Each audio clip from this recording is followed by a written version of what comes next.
Hello everyone. तो आज हम देखेंगे स्प्लीन। अब first of all let's start with the location.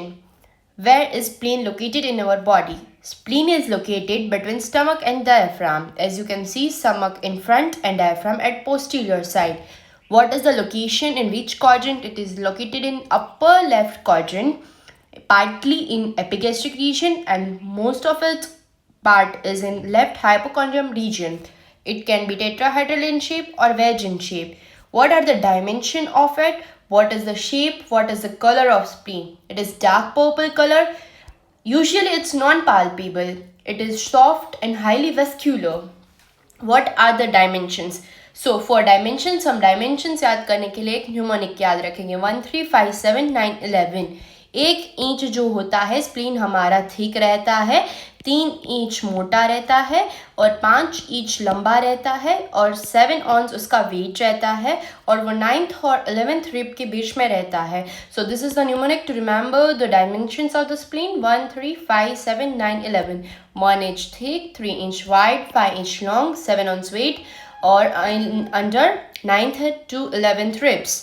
So size और वेट उसका अलग अलग एज ग्रुप के साथ वेरी करता है। प्यूबर्टी के टाइम उसका वेट इंक्रीज करता है और जैसे ही उसका साइज इंक्रीज करता है और जैसे ही ओल्ड एज आएगी उसका वेट और उसकी साइज घटती जाएगी। अब उसकी पोजीशन की बात करें तो ऑब्लिकली प्रेजेंट है 10th रिब की एक्सिस के अलोंग और 10th रिब के साथ वो 45 डिग्री का एंगल बनाता है। ऐसा हमारी टेक्स्ट बुक में दिया गया है 45 डिग्री एंगल।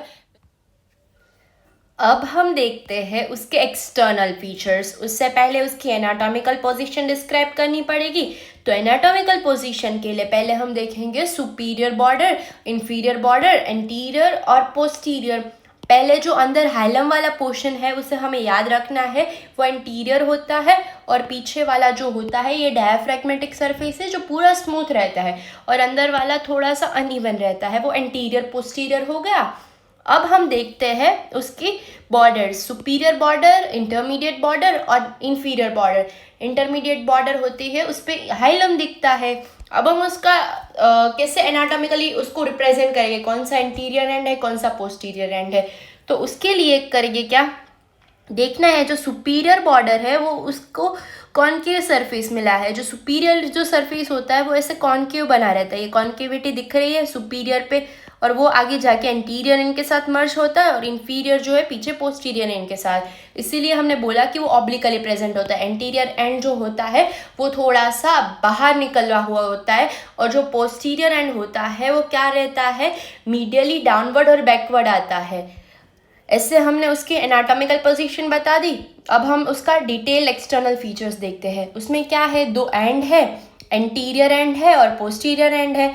एंटीरियर एंड है वो बॉर्डर की तरह काम करता है, पोस्टीरियर है वो थोड़ा सा राउंडवर्ड है और वो अपवर्ड, बैकवर्ड और मीडियली आता है और वो upper pole of the left kidney के साथ, स्प्लीन लेफ्ट साइड होता है तो वो लेफ्ट किडनी के अपर पोल के ऊपर रेस्ट करता है। कौन, पोस्टीरियर एंड। अब हम उसके बॉर्डर की बात करते हैं तो सुपीरियर बॉर्डर और इंफीरियर बॉर्डर। इंफीरियर बॉर्डर फिर से राउंडेड हो गई और सुपीरियर बॉर्डर थोड़ी नॉच्ड नियर एंटीरियर एंड के पास थोड़ी सी नॉच्ड हो गई। अब दो सरफेस, जैसे कि मैंने बोला, एक विसरल जो कि इरेगुलर रहता है और डायफ्राम जो कि कॉन्वेक्स रहता है। अब हम देखते हैं हाइलम। हाइलम के अंदर क्या क्या रहेगा, तो बहुत सारी स्प्लेनिक वेसल्स रहेगी वो विसरल सरफेस में। विसरल सरफेस में ये जो है उसको हाइलम बोलते हैं। विसरल सरफेस है इरेगुलर सरफेस, उसके अंदर हाइलम होता है और हाइलम के अंदर बहुत सारी गैस्ट्रिक इंप्रेशंस दिखेगी, स्प्लेनिक वेसल्स दिखेगी और नर्व का ट्रांसमिशन होता हुआ नर्व्स दिखेगी और गैस्ट्रोस्प्लेनिक लिगामेंट्स और रीनल लिगामेंट्स को अटैचमेंट देगा हाइलम। अब हम देखते हैं anterobasal angle of the spleen. Superior border जो एंटीरियर एंड के साथ एंगल बना रही है वो कभी कभार अगर स्प्लीनोमेगली हो गई तो वो बढ़ जाएगा और वो हम उसको पाल्पेट कर सकते हैं और अगर हम उसे पाल्पेट कर सकते हैं तो उसी वजह से एंटीरियर बेसल एंगल जो सुपीरियर बॉर्डर एंटीरियर एंड के साथ बना रही है उसको हमने बोला है clinical angle of the spleen. और दूसरा एंगल होता है पोस्टीरियर बेसल एंगल जो इंफीरियर बॉर्डर पोस्टीरियर एंड के साथ बनाती है। स्प्लीन का इतना एसेंशियल रोल नहीं है, बट अगर सर्जरिकल रिमूवल हो गया तो पर्सन की डेथ हो सकती है, सेप्टिक शॉक आ सकता है। अब हम देखते हैं आगे। आगे में क्या है, अब हम देखेंगे रिलेशंस। रिलेशंस में क्या है, पहले तो पेरिटोनियल रिलेशंस देखेंगे, पेरिटोनियम मतलब लिगामेंट्स और पेरिटोनियम के साथ उसके क्या रिलेशंस है, और विसरल रिलेशंस देखेंगे। तो पेरिटोनियल रिलेशंस में क्या है, गैस्ट्रोस्प्लेनिक लिगामेंट। गैस्ट्रोस्प्लेनिक लिगामेंट जो होता है वो लिगामेंट स्टमक को स्प्लीन के साथ कनेक्ट करता है। Hilum of spleen to greater curvature of the stomach, ये हमने स्टमक में भी पढ़ा था। शॉर्ट गैस्ट्रिक वेसल्स उसके कंटेंट में आती है, और लिम्फेटिक्स और सिंपैथेटिक नर्व उसके कंटेंट्स में आती है। अब देखते हैं लीनियोरिनल या तो स्प्लीनोरिनल, उसको स्प्लीनोरिनल भी बोला जाता है और लीनियोरिनल भी बोला जाता है। वो hilum of the spleen to anterior end of the superior of left kidney. Lienorenal spleen to renal, तो ये स्प्लीन को हाइलम ऑफ स्प्लीन से लेफ्ट किडनी तक का अटैचमेंट बता रही है।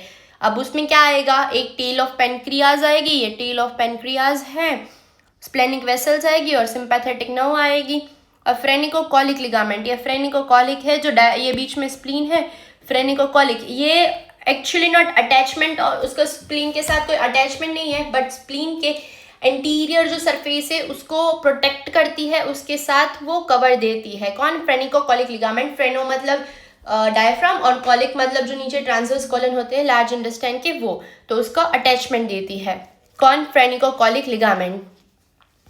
अब हम देखते हैं उसकी विसरल रिलेशन। विसरल रिलेशन में क्या क्या आएगा, तो विसरल रिलेशन में बहुत सारे fundus of stomach, anterior of the left kidney, splenic colic fracture of colon, फिर टेल ऑफ पेनक्रियाज, ये सब आएगा। तो उसको याद कैसे रखना है, ऐसे रखना है। ये वाला diagram is the most important for it.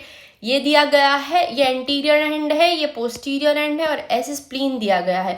तो उसमें ऊपर क्या आएगा, ऊपर क्या आएगा, गैस्ट्रिक इंप्रेशन आएगी, उसके नीचे आएगी रीनल इंप्रेशन, और उसके रीनल इंप्रेशन के बाजू में कॉलिक इंप्रेशन, और ये जो बीच में आएगी वो होगी पेनक्रियाटिक इंप्रेशन, यानी मतलब पेनक्रियाज के टेल के इंप्रेशन। ये 4 इंप्रेशन, ये वाला डायग्राम याद रखना है और हो जाएगा।